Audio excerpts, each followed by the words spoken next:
At Columbia University, the detention and possible deportation of alumnus and activist Mahmoud Khalil has ignited debate.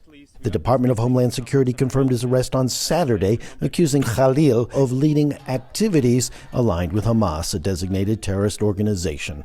The Trump administration defends the move, stating it is enforced under an executive order prohibiting anti-Semitism and is necessary to protect Jewish students and ensure campus safety. Reactions on campus are mixed.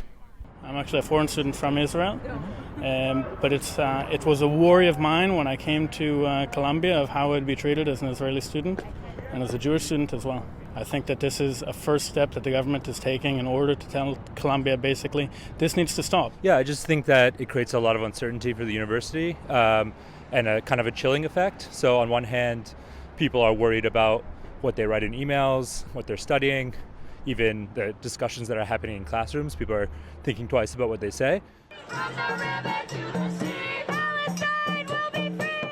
Supporters argue that the Trump administration's actions are a critical step in addressing rising concerns about anti-Semitism and ensuring the safety of all students.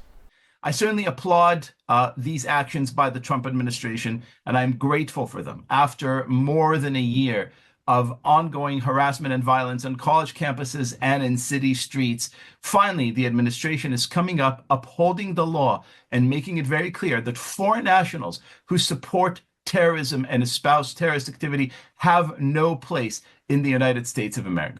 Someone cannot be summarily arrested and imprisoned. However, not all agree. Recent protests at Columbia reflected growing concern that the administration's tactics might infringe on fundamental rights and freedoms.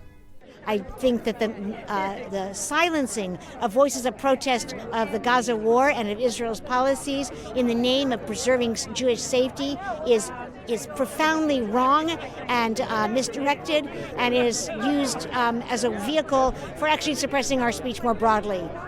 Our message to the Trump administration is that we will not be silenced. The First Amendment is still alive and well in the United States of America. Green card holders, like other residents of the United States, have a right to free speech. They cannot be arrested and detained and deported for expressing views that the president disagrees with. Meanwhile, some political leaders strongly support the administration's decisive stance on campus safety.